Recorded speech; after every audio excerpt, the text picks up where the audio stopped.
the PowerPoint presentation. You should also see a small box on the bottom right-hand side of the screen, and that should be me. On the left side of the menu, please select the question and answer icon. If you have any questions, type your questions there, and we'll address those at the end of the presentation. CMCA credits are automatically generated once the webinar hosting site provides us with an attendance confirmation report, and we'll send those via email within 48 hours following the webinar. Those credits aren't transferable. If you have any questions about the education, please email education@altitude.law or call us at 303-432-9999 if you're having any questions about the CMCA certificates. Okay, so today we're going to try and talk about some of the most difficult kind of pain in the tush type of situations, which are the noise, the odor, the nuisance violations. How do you enforce them? Can you enforce them? That's one thing that you have to kind of work with and deal with. So that's what we're going to try and sort through today. And here we go. If you don't know, this site is all our additional resources. Obviously, go to our website. And in fact, after this class, if you miss something, you can go watch this class again and catch things that you may have missed for the first time. But all of those sites are how you can reach out to us at Altitude to try and go through some of these things. Okay, so what's the first thing you have to look at when you start getting these calls about nuisance or noise? And that is, what's your authority to regulate it, okay? When you get that call that somebody says, hey, you know, this is happening and we want you to fix it. Obviously, the first thing you're trying to think about is helping somebody who's calling you with requests. Managers and board members reach out and try and help people, and it's something that is a great thing to do, but at the same time, what you want to remember is you may not have the authority over what they're looking for. So first place you want to start with most times is always going to be look at the contract. For us, the contract is going to be the declaration, or it might be rules if you have rules and have authority to have rules.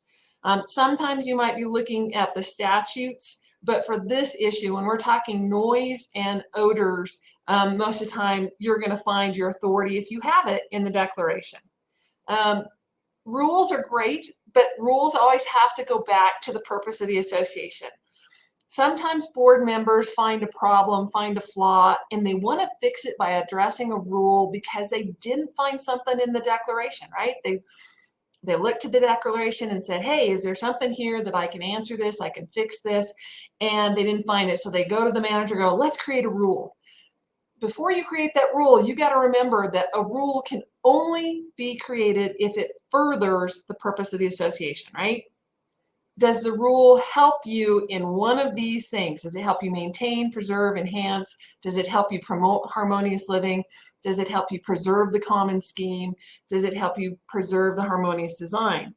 If it doesn't do one of those things, then you don't really have authority, and the court won't enforce the rule because the only rules you have authority to draft are ones that go to one of these things. Further, the court won't enforce it if, in fact, it contradicts the declaration. So remember that. Obviously, there's a limited scope, right? If your documents are not a Kiowa community, maybe you're a voluntary community that you're working with, and so Kiowa doesn't apply, and you have a board that wants to adopt a rule. Well, you got to start with your declaration and say, does the declaration allow me to adopt a rule? And it may, but it may only allow you to adopt a rule on common property. Maybe it lets you do it for limited issues on the lots. Use inside an individual unit will never be something you can do by rule, okay? Remember, if it's inside the garage, it's inside the unit, you can't change what's happening by rule, okay? So you gotta remember the scope of your authority and what you can do with it, okay? So let's think about nuisance. Nuisances are there to address, they're often a catch-all, right? Everything kind of gets lumped in. Well, we can't find anything specific. Does it fit under nuisance, right? This is an example of a nuisance provision, right? Unauthorized, unreasonable annoyances, conduct which in the board's discretion creates a danger or risk of injury to others, damage to the property, or which is a threat to the health or safety of the residents, pets. It often is very, very broad. What that provision covers tons and tons of things. But you got to identify what it is you're looking at. Let's look at another example. Look at this one. No nuisance shall be permitted in the community, nor any use, activity, or practice which is the source of unreasonable annoyance or embarrassment. Wow. You guys all know, you've heard the complaints. You've got tons of neighbors who think everything that happens falls into this category. Everything they don't like is a nuisance, and you better fix it. One of the things that you need to remember as a manager of a community, or as a board member, if you don't have a manager, is when you get those calls by the neighbor and they're telling you that something falls under this provision, okay? You need them to be very, very clear and very specific, and it needs to be in writing. Because what they're going to allege is what's a nuisance to them, and it may not be a nuisance to anyone else, okay? And if we get to court, the court isn't going to care that just one person thinks it's a nuisance, okay? I have to prove that this is more than two neighbors who don't get along. I have to prove it really is something that in the community is not appropriate for the community. And so when you start hearing this is an annoyance to me, you need to have that owner be very, very clear about what they're calling you about. Sometimes when you're looking at these situations, you want to kind of step back from the presumption it's your problem, right? You are not necessarily the covenant enforcement police, right? You are enforcing a governing document, that declaration. Most nuisances are not going to fall under Kiowa because Kiowa doesn't go into those kinds of specifics. Many of the situations that you might be tasked or get asked to handle are better off being sent to the police. Think about it. How many times as managers do you get the call whining about the neighbor's dog barking, right? They're barking, it's an annoyance, you need to fix it. What's really happening is they don't want to call animal control or the police, because most animal control, most police are going to say, sign this form, and I need another neighbor to sign it too. A lot of areas require two separate neighbors to complain about a dog barking before they'll take action. And homeowners would rather dump this on a manager and say, hey, fix this, make the neighbor control their dog, than sign something. Because how many times, I mean, let's be real, people, how many times do we have homeowners complain about the neighbor and they call you, the manager, and want you to fix it? You send the letter to Mr. Smith. Mr. Smith goes over to his neighbor and goes, did you complain about me? No, I never said a word. I don't have any problem with you. And they will throw you, the manager, under the bus in a heartbeat. Make sure you're getting this in writing. And a lot of times, make sure that you have any obligation to do anything. I got a lot of communities that have no obligation to do anything about barking dogs, but everybody presumes immediately you do. And so if you don't, make sure you refer them to animal control and tell them just to call up animal control. A lot of my communities actually put animal control's numbers on their website. Here's where you call it, guys. This is not our problem. This is somebody else's. So make sure it's your obligation. The other time you want to think about the police are those nuisances like noise, the party at 2 in the morning. Who's going to be able to verify that for you? Because unless you get multiple homeowners who all call because the noise is so loud, you're not going to be able to verify it, because you're not going to get up at 2 in the morning, and you're not even going to know about the complaint probably until the next day. And so those kinds of situations that really need to be dealt with the police. Homeowners sometimes shoot themselves in the foot because they call the police and then they say this is a violation of the covenant, so the cop doesn't do anything about it. And so if you get those kinds of calls as a manager, say yes, call the police, but tell them you're calling because it's a disturbance of the peace, which is a police issue, not a manager issue. So a lot of times you can push it back on the police to take action. One, because there's not going to be anybody else you can verify that the violation really occurred at the time it happens. And two, sometimes it's really not yours to begin with. Why are these always so hard? And if you look at the list of the ones that become very difficult, it's really kind of simple to accept why these are so hard for us to prove, to deal with, to kind of handle one at a time. Most of these are difficult because of a proof issue, right? They're inside a unit.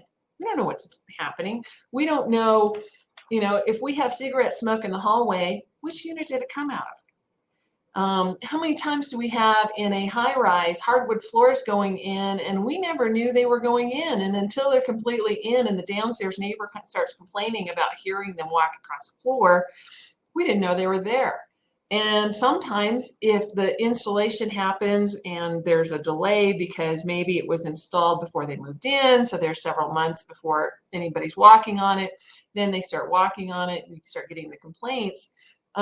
We have to remember, on a hardwood floor situation, we have a statute of limitations. So it might go in long before we even know it's there. And a lot of those get missed because we didn't know it happened, right? Noise inside a unit, hoarding inside a unit, animals.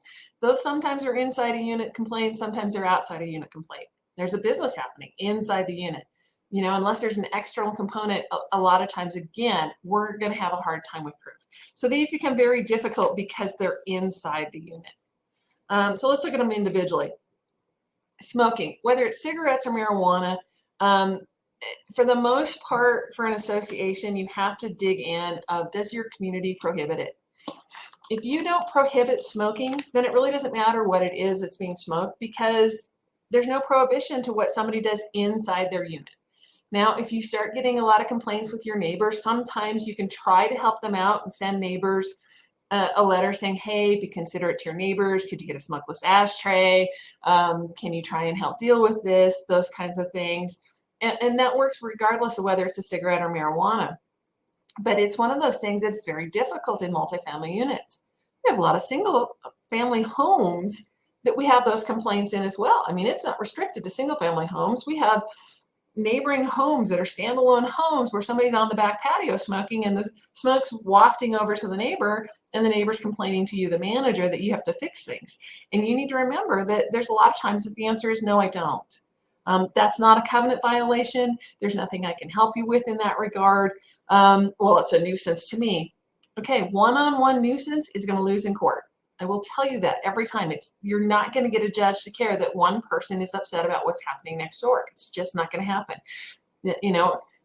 Unfortunately, that's just the way it is. Now, if it becomes a big issue and you get it in multiple places and multiple owners within your community, then it's a time to take it to your board and say, hi, do you guys want to create a covenant to stop this? Because remember what I said at the very beginning.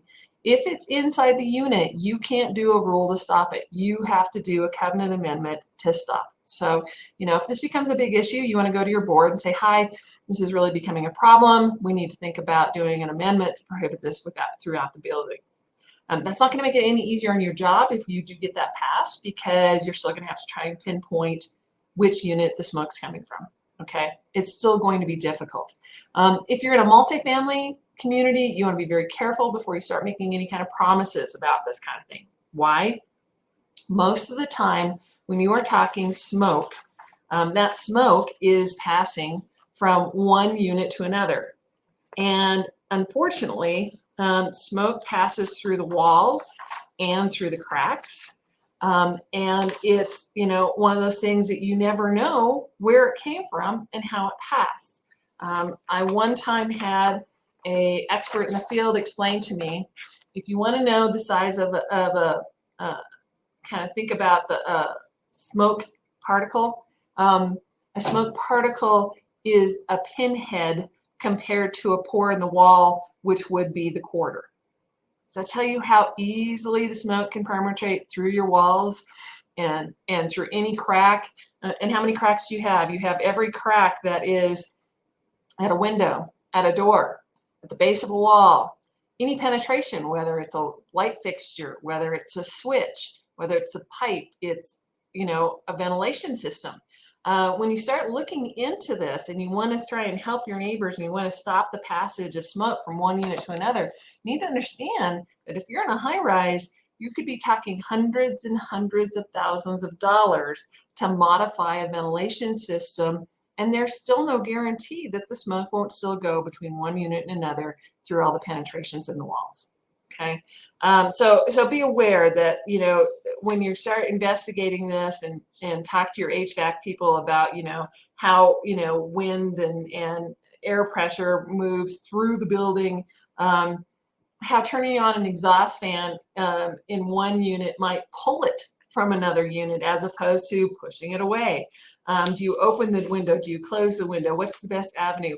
Sometimes you can get some easy fixes, but not always. And so you have to be really careful that making any kind of a promise to owners when they start complaining about smoking, because there's just not a lot of things you can do.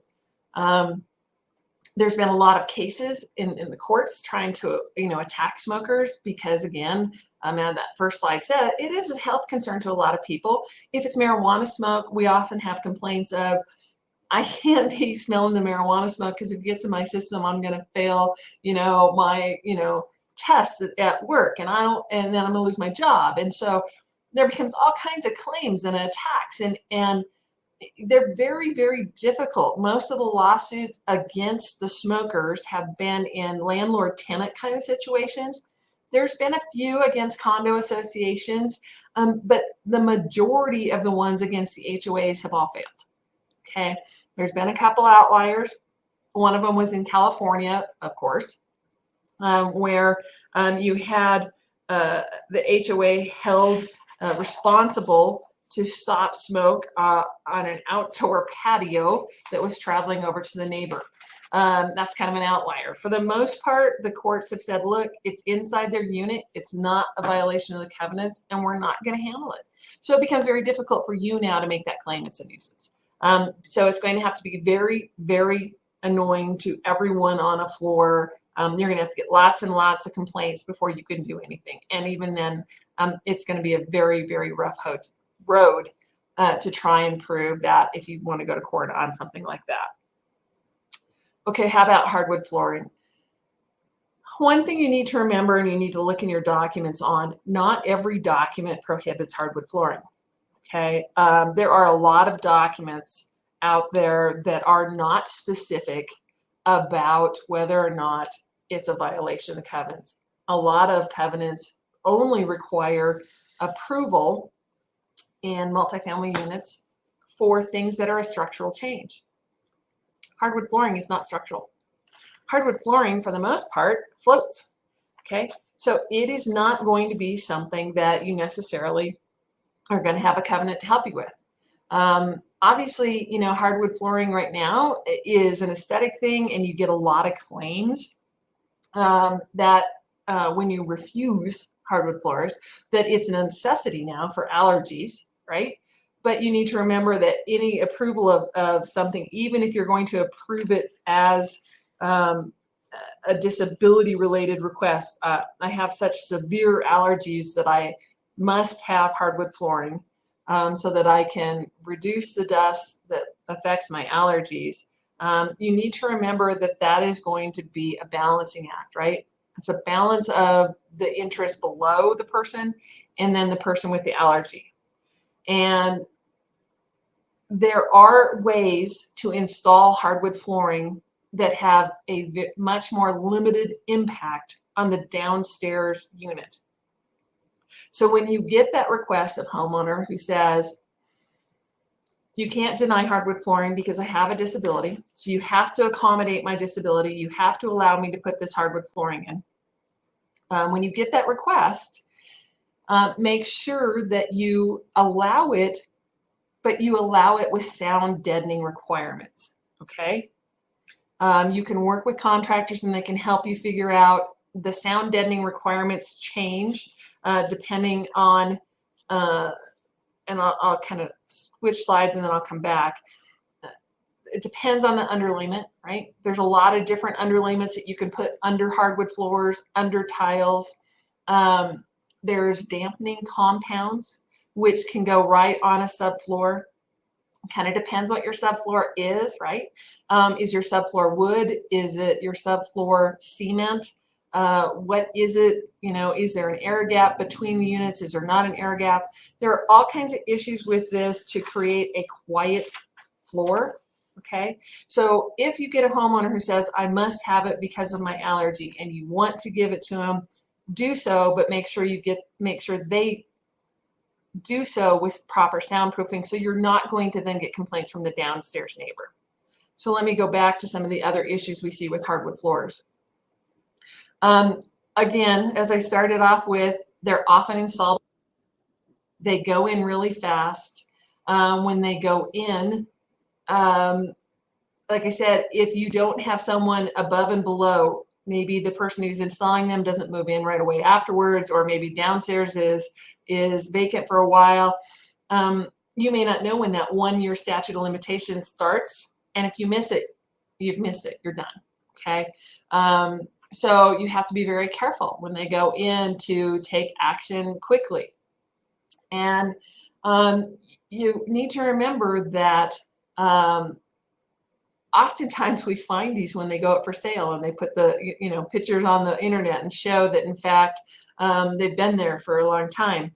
A lot of times you'll hear that my neighbor downstairs doesn't care. They're okay with it. They're not loud. It may be the neighbor downstairs was 80 and had hearing aids and never wore them. I mean, you can't rely upon the fact that a prior neighbor may or may not have cared. You really need to look at the documents. One, do the documents prohibit the hardwood floors? If they do prohibit the hardwood floors, then disallow them. I mean, you need to be consistent. If in fact there's not a prohibition or it's only with the board's approval, the board should be approving them with proper soundproofing. Okay, because you want to make sure that you're not creating future issues, which is future headaches and future complaints to yourself for people constantly complaining about how loud it is. All right.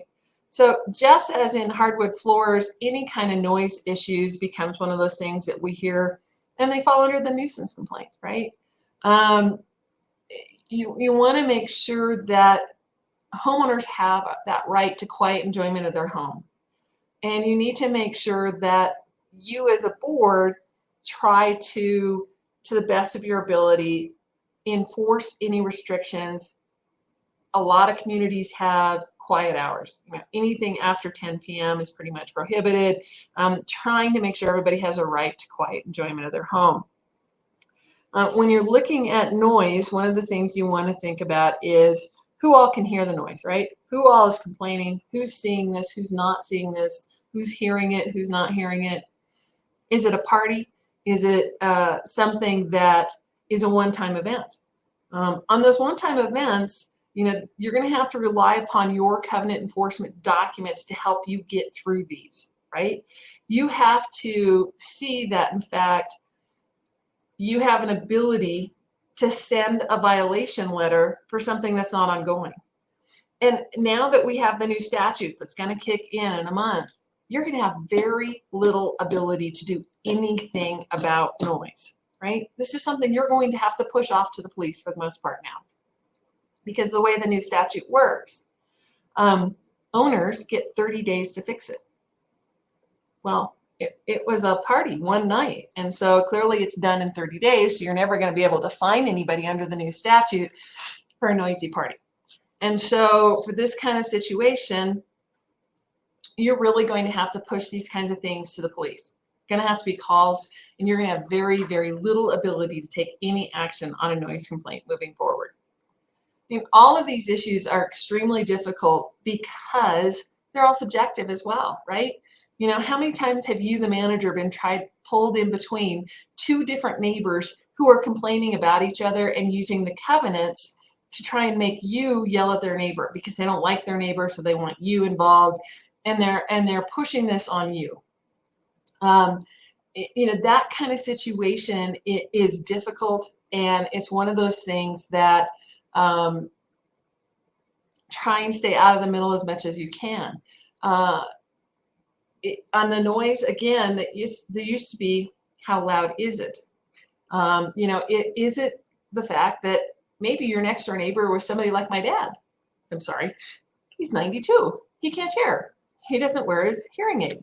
So when I walk into his house to see him, or he's now in a multi-floor building. When I walk in, the TV is cranked because he can't hear it. If you have that going every day, all day, you may be able to actually take action, because it's unlikely that how long you give the person, they're ever going to stop having the TV at the highest level possible, right? So, that kind of situation may be a noise situation that will exceed 30 days without fixing. And that is a situation that you'll follow your covenant enforcement policies and send the letters, and present to a court. But you're going to have a second witness. You're going to have to either have your board member go stand outside, see if they can hear the noise. You're going to have to go stand outside, see if you can hear the noise. You're going to have to send somebody to say, can they smell the smoke? Can you smell the smoke? There has to be verification. You're not going to go in front of court one-on-one. Remember, when an HOA goes in front of the court, you have the burden of proof. And if it's just one person versus the homeowner, that's 50-50. You've lost. You need 51%. You can't go to court without two people. And if you want a better case, you should have three. You need to be able to verify what you have is an annoyance, and is an annoyance to more than one person. Okay. Lack of specificity in some of your older governing documents also creates an issue, because it's just not something that's clear enough that we can present to a judge of what's prohibited. And a lot of the older documents, you have the ability to craft a rule to clarify what's going on. And I really recommend if you have that ability to do so, because if you don't have that clear issue, it's really hard. You also have a problem of sometimes these have gone on for years because maybe prior boards didn't care. Everybody let it slide, and now the new board comes in and wants to clean it up. If you have that new board that wants to come in and clean it up, you need to send out a letter saying, hi, I know that this hasn't been enforced for years, but we're going to start enforcing the covenants. This has become a problem. And if this comes up, we're going to start issuing letters, because you need to break the reliance on the prior inaction, because otherwise it'll get used against you. Question, as far as verifying noise complaints, what if the individual complaining takes a timestamp video demonstrating the noise is coming from a particular unit? What I will tell you on those is I've watched a lot of those videos, and I cannot tell you what I'm looking at. I can't tell you what it is I've got in the video. The homeowner knows because they live there. They know that they've pointed their camera at a door. They know they've pointed their camera at a fence. But there's no ability for the viewer who doesn't live there, who doesn't see it all day, every day, to diagnose it and confirm it. You also need to realize one of the times I see videos that fail miserably are dog barking. I had two neighbors who hated one another. No, nothing unusual, right? And one neighbor had a dog, and the other neighbor hated dogs. So the neighbor that hated dogs would go over and knock. It was a wooden fence, on the wooden fence, knock, knock, knock, knock, knock, until he got the dog just barking up a storm and having a fit. And then he'd get out his video recorder and he'd record it. So the neighbor who owned the dog didn't trust the gentleman who hated dogs. And so he put up cameras to watch. And so we saw this whole thing occur. And so unbeknownst to the dog hater, we had on camera him walking along, knock, knock, knock, knock, knock, knock, knock, set off the dog, and then videotape the dog. Okay, it was just ridiculous, because it just shows you how videos can be abused and they don't present the whole story. So a video is great, and I don't want to ever turn away from a video, but getting a second person who can verify it is also really, really helpful. Because again, when you have, we've all been in this business long enough. We know how many neighbors hate one another, and they tend to try and use you to beat up the other neighbor and to harass the other neighbor with. So with that in mind, getting a second witness is always the best thing to make sure that you're going to be able to prove what your case is.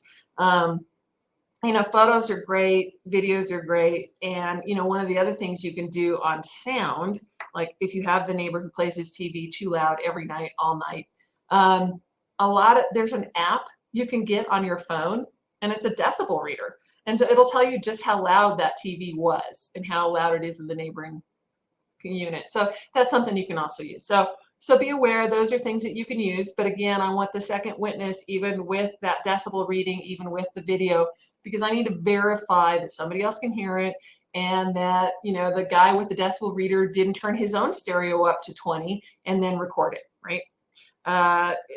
So you need to make sure it goes both ways. Okay, what about hoarding? There's another lovely issue that becomes something that's used, and we use nuisance to deal with it. It's inside a unit. And let me say first that this is something that you're only going to be able to take action on if, in fact, this is a multifamily unit, right? Multifamily building. It's got to be a condo. It's got to be a townhome with shared walls. If this is a single family standalone unit, hoarding inside the unit will not create an action for the HOA until it gets so bad that it starts affecting the exterior of the unit, and that's way, way, way down the road. When you start looking at hoarding and you're trying to figure out, you know, what do I even cite to within the covenants? Sometimes we're using nuisance, once again, because hoarding generally causes horrible smells. It also frequently is hiding. We frequently see or find hoarding when there is a leak, to be honest. One owner has a leak and we go to fix it, and the unit is so packed you can't get to the sink, you can't get to the bathroom. And because they can't either, not only is it leaking, it's been leaking for forever, and now we got mold. So that often becomes how we find these things. Hoarding, when you have shared walls, becomes a fire hazard. And so often you can find provisions in your covenants that prohibit creating a hazard to neighbors. Hoarding can create problems with rodents and insects. It's generally the result of a mental health concern. So the way to deal with hoarding is in that respect. Let me answer some questions kind of going back on noise issues, which is, if the noise disturbance is only affecting one unit, can't we tell the homeowner that they have the ability to enforce the governing documents on another homeowner? You can certainly do that, but you want to be very careful about that. You want to emphasize when you tell neighbor A that the HOA is not going to enforce against neighbor B's playing his stereo too loud. You want to emphasize that the HOA can only enforce those things they can prove in court, right? Yes, because if you just say, hey, neighbor A, you can go sue neighbor B just like I could, so go for it, have fun. Because what you'll have is neighbor A will sue the HOA for breach of fiduciary duties and failing to enforce your covenants. So you don't want to get that neighbor A to sue you, the HOA, for not enforcing. You want to say to neighbor A, I need more than one witness because I have a duty to enforce the covenants, but I also have a duty to the finances of the HOA. And since losing party pays, I'm not taking a case that I'm not sure that I'm going to win on. And I got one witness, and that's you. And one-on-one is a 50-50, and I have to, at a minimum, hit 51%. So I can't go to court on this because I might lose. And if I lose, that hurts the HOA's pocketbook. If you want to take it on yourself, you're welcome to do so. But I have a duty to protect my fiduciary responsibilities as well. By putting it that way, you take the likelihood that he's going to sue the HOA for not enforcing it out of there, okay? What is the best way to respond back to an owner who is constantly complaining about another owner housing non-family members, unsightly conditions, and they want to know what the HOA, the management company, is going to do about it? So if you've got an owner who's complaining so I'm going to say owner A is complaining about B, and B has non-family members being housed. Don't care. That's never, ever an HOA issue. And the reason it is Fair Housing Act and the court cases have all gone through the situations and have all been very clear to say that anybody can be family, right? I can move in whoever I want in my house, and I can call them my family, and they're my family. So the fact that you might have a covenant that says single family home, the courts in Colorado have very clearly said single family home is a structure. That's a description of a type of structure. It's a standalone house versus a condo. It is not about there's only one family in a unit. If you try and determine who is in the other house and whether or not they are family or not, you're going to have a fair housing discrimination claim against you for discriminating against familial units. It's not yours to determine who's a family. So don't even go there, ever. Unsightly conditions. That's exterior.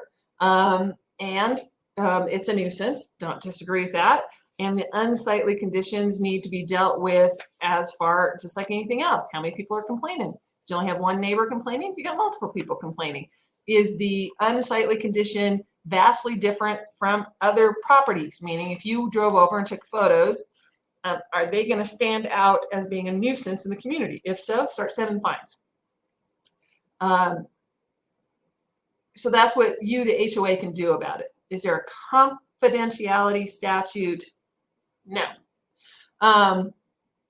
Kiowa, if they're a Kiowa community, has the inspection of records statute, and the inspection of records statute says you may refuse to give one owner documents from another owner. But most of you, I would imagine, keep complaints in the same file as, so if A complains about B, the complaint by A will be in B's file. So if B walks in and says, I want to see my file, they're going to get to see the complaint of A, and they have a right to see it. So do not promise confidentiality to complainers. Okay, back to hoarders and talking about mental health concerns. So it is a mental health concern, and it becomes health safety. Why is that important? Remember our new statute, guys. Health safety is something that gives us a 3-day demand letter under the new statute. So because hoarding is going to fall under a health safety issue, if you know somebody's hoarding because somebody had the door open when another neighbor walked by and they can see it, we can do some things with it. One, we can send a 3-day demand that they clean it up. Okay. If in fact that 3-day demand doesn't get them to clean it up, we can immediately go to court.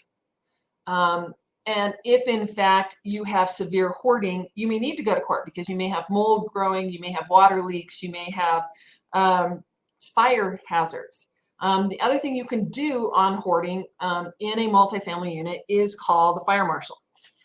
Because in fact, this is one of those things that that kind of clutter can cause that danger, not only to the person living there because they can't get out, right? It's one of those things that if in fact the fire starts, it's going to affect the neighbors. And so you want to call the fire marshal because they'll help you again. The Denver Fire Marshal is much more active, and we've had a lot more help in that. And it may be because they have much more multifamily units, and so they understand the fire hazards. So we have had a lot better success for the fire marshal helping us with hoarding on the multifamily units. The other thing you can try, and I do mean try because it doesn't always work, is called Department of Health and Human Services. And sometimes they'll open a case and sometimes they won't. I had a case recently in El Paso County. Court ordered us to send our reports to Department of Health and Human Services, who sent a very nasty email back that they didn't care, which we then filed with the court and said, Judge, we did it, and here's what they think about it. They don't care. So even when a judge orders and tries to get them involved, it doesn't always happen.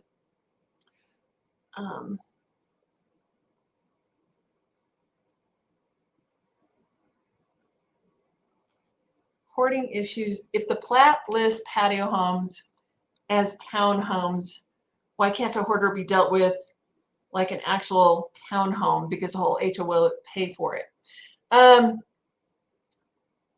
So again,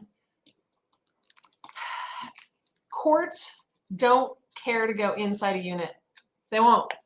If one person wants to pack their home full of things and floor to ceiling stuff, the court's just not going to get involved. they don't see it as hurting the neighbors. And I've not had a court yet willing to get involved and deal with it. And if you have insurance on it, it's the insurance that's going to pay.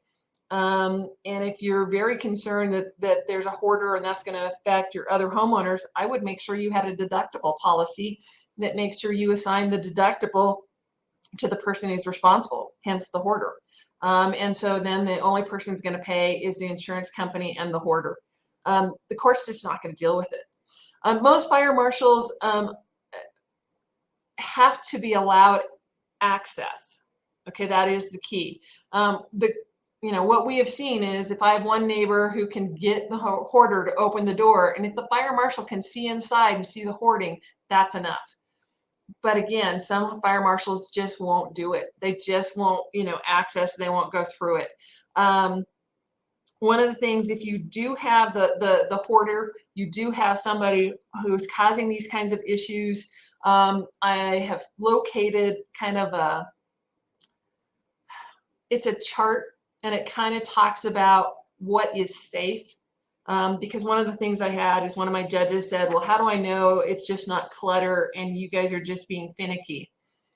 And so we found a chart online. I'm happy to share it. If you email me, and I can get you the chart. But the chart basically is something that if you get access to the unit, it talks about, can you safely get to the kitchen stove? Is it cleared of clutter so it's not a fire hazard?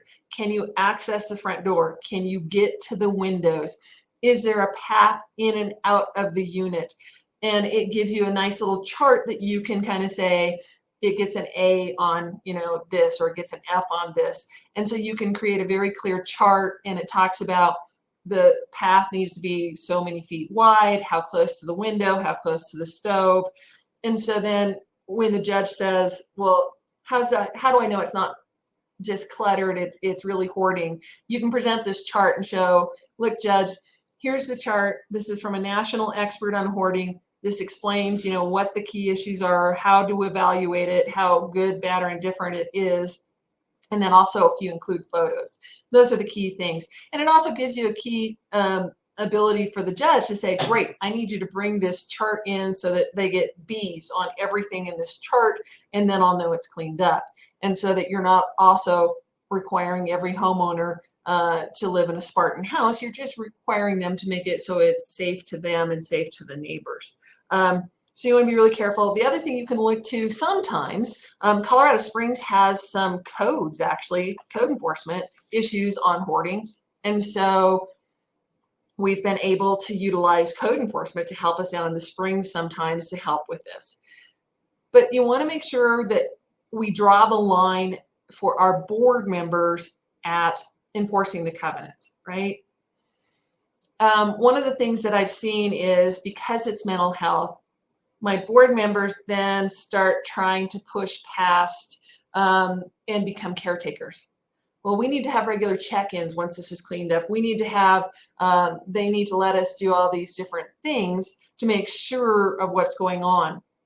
And you have to draw the line. You can have, as part of a court order, some inspections after the cleanup and maybe one more 6 months later. You are not going to get monthly inspections for the rest of the time that person lives there. You're not. You are not going to be able to force your way into somebody's home. You're going to get some limited inspection time after you've proven to the court they really are hoarding. But once it's cleaned up, you're going to be limited to one, maybe check-in after that, and that's about all. And a lot of my board members that I have run into want to then start being caretakers, and you need to remind them, if this person really has these mental health issues, we need to hook them up with there's a lot of different organizations. I know in the Springs area, Colorado College has kind of created some classes, and they're using their students to try and help people who are hoarding and trying to help them do free classes for free. And you need to look for things like that. Silver Key tries to keep availability to help hoarding issues on those things. And so you want to look to them as well. But you want to make sure you're not trying to be a caretaker. Question: if owner A wants to know if owner B has been issued a violation or fine, with the attorney, can that information be shared with the owner that's filing the complaint? That you can say no to. Best possible response for the complainer is complainer A, you can see your own file. You do not get to see B's file. And you do not get to see the letters. We will follow the covenant enforcement policy, and we will turn it over to the attorney as appropriate. I recommend that you do not let one owner see another owner's file. If you start going down that path, you end up with a Mrs. Kravitz. She's going to want to look at everybody's file and she will share everything with everyone. So I don't recommend that. At the end of this presentation, or if you go to the website, you'll see my email address is doppenheimer@altitude.law. Shoot me an email and I'll get you the chart, because I can't track everybody who's putting on the list that they want that chart. But I'm happy to send it to you if you shoot me an email. Okay, so animals often have lots of problems with odor because they don't pick up after them. Maybe they're not even allowed. Maybe they're not on leash. Maybe they're not being picked up after. Animals become the source of all kinds of nuisance complaints. Many people have pets that to them, and I'm one of them, they're my kids, okay? So people like that have a general, kind of absolute, you want me to get rid of my animal? Not happening. Never, ever. But that doesn't mean my animal, just like the kids, don't have to comply, right? They can't create noise without having a problem to the neighbors. If you had neighbor A and he's complaining because neighbor B's kids are screaming nonstop, that would be a complaint of noise. Be no different than neighbor A complaining that neighbor B's dog is barking nonstop. If it's in your covenants that noise is an issue, if it's in your covenants that barking nonstop and howling nonstop is a violation of the covenants, that's a noise disturbance. Again, noise disturbances are going to be difficult coming in with this new statute because the statute says owner gets 30 days to fix it. So it's going to be very, very difficult for dog barking issues. You're going to want to refer a lot of these to animal control. Questions. Can you put addresses in the minutes for issues? Yes, you may. Tenant's emotional support dog attacked another dog in the complex and killed it. Can the board ask the tenant to get rid of the dog? Absolutely. Fair Housing Act only requires you to make reasonable accommodations, and the Fair Housing Act has specifically said a violent dog is not a reasonable accommodation. So you can demand the emotional support dog be removed.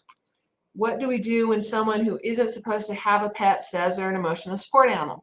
Well, if in fact they claim it is an emotional support animal, they have to jump through the hoops to prove that, which means an emotional support animal you have to jump through three things. And I think, let me go to the next slide and then I'll answer the emotional support, what you do to get there. Obviously, people don't like how dog waste is handled and get very nasty about it.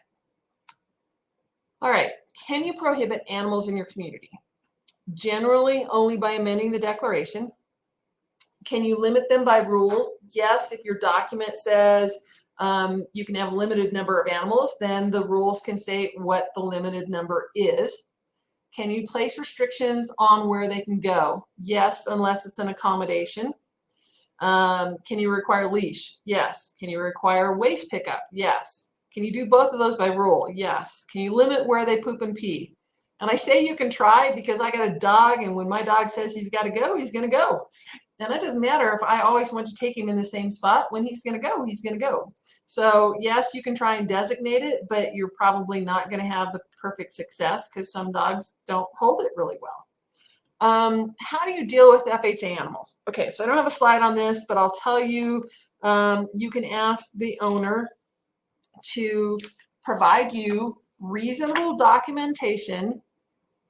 I'm sorry, it's called, the rules are reliable documentation to establish they're disabled and reliable documentation to establish how the dog helps the disability. There has to be a nexus. If I tell you that I'm disabled and you say prove it, and I give you paperwork that says that I have a blood condition that requires I have to have shots of iron, and if I don't get them, I will pass out, that's clearly going to be disabled because it's a medical issue that substantially limits my life. Because if I pass out, that's a pretty big limitation, right? But there's no connection to needing an iron shot weekly to getting a dog, right? And so you have to have both. You have to have the connection to the disability and how the dog helps it. And you have to show that the documents are reliable documentations to show a disability. So when we have somebody say, I need an emotional support animal, you're going to ask them those questions, okay? Do emotional support animals need to be certified or registered? There is no such thing. You have a lot of websites online that will tell you that they'll give you a certification and they'll register your dog as an emotional support animal. They're not valid. There is no website, there is no place, there's nothing that certifies or registers emotional support animal. Can you restrict owners within a multifamily HOA from feeding the wildlife by rule when wildlife is a nuisance to other owners and or causing building damage?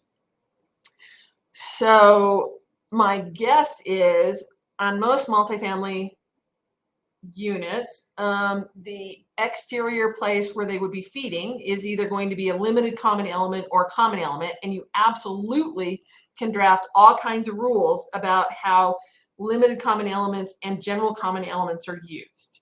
And because it's exterior, it's not inside the apartment, you're going to have good ability to draft a rule to stop the, feeding the wildlife. You can also get help on that one. There are a lot of restrictions about feeding wildlife. You might be able to turn them over to the Department of Wildlife, because the Department of Wildlife doesn't like it when they get calls that wildlife is being fed, because it causes misbehavior of the wildlife, and then the DOW has to come out and put them down. Phil, you're absolutely correct. There's all kinds of stuff out there, and you can research finding that. And so a lot of times you can just call DOW for violating the rules on feeding wildlife. So, okay, so how about moving on to another issue we see, business use inside a unit. So the bird feeder is not going to bother DOW. Depending on where it's placed, you can probably stop it by rule if it's on a limited common element or a general common element. Okay, so businesses inside a unit. Do we care? Only if it causes excess traffic, causes excess electric unit that's shared by other owners, excess water that's shared costs with other owners. Sometimes when we have businesses, they, inside a unit, we have seen 14 things plugged into an outlet causing electrical hazards. Depending on what it is that the business does, it might cause smells or other uses. Had a guy who wanted to do welding inside his garage as a business, which was clearly hazardous, and OSHA has all kinds of requirements on welding inside a unit. So that it was a situation. What we really want to look to is external changes. Again, this is inside a unit. So what's happening inside is not going to be an issue. However, if it makes an external component that's causing problems, then you may be able to take some uses, right? Depending on what's in your documents, you may need a supermajority. Why? So basically, if in fact you have a change to how something is used, going from residential to commercial, that's a use, you can be forced to get a higher percentage of votes to pass the declaration amendment.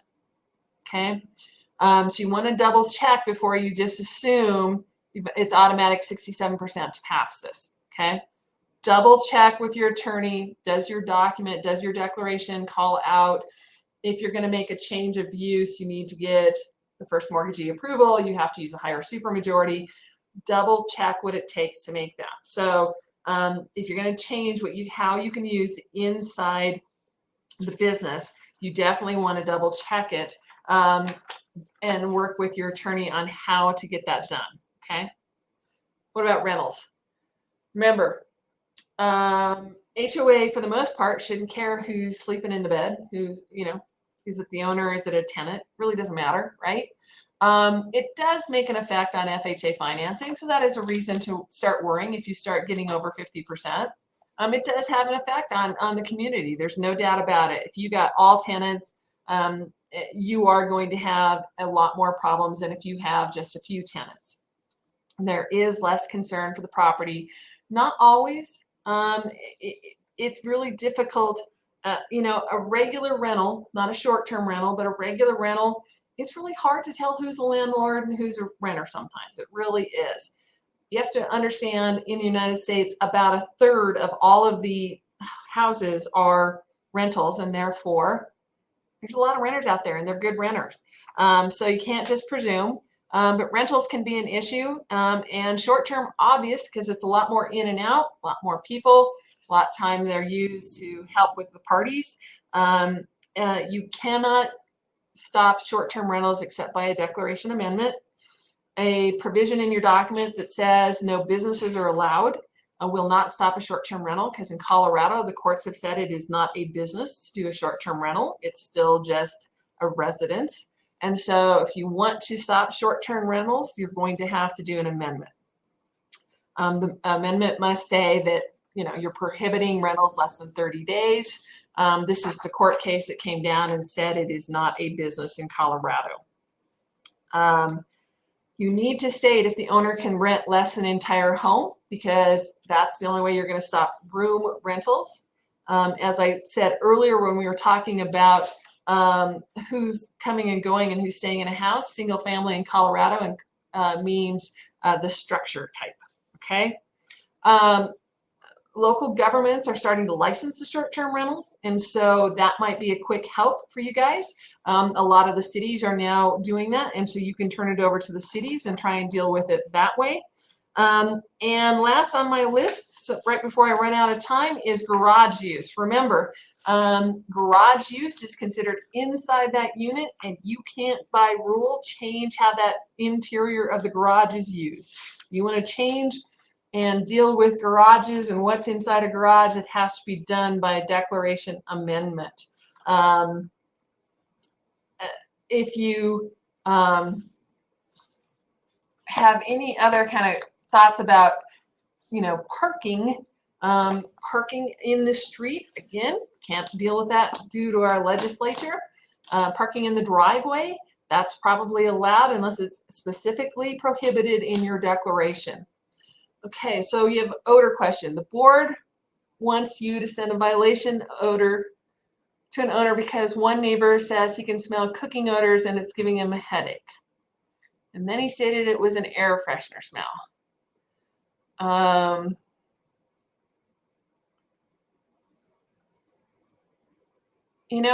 The problem is on the odor is you're going to go back to him with what I started off with, which is if you don't have two neighbors who are complaining about the odor, you can't prove it in court. And the other problem you're going to have, this is a new statute from the legislature, says he gets 30 days to fix it. So when you send him a letter, if the smell is gone in 30 days, he's now in compliance and you can't go to court. So,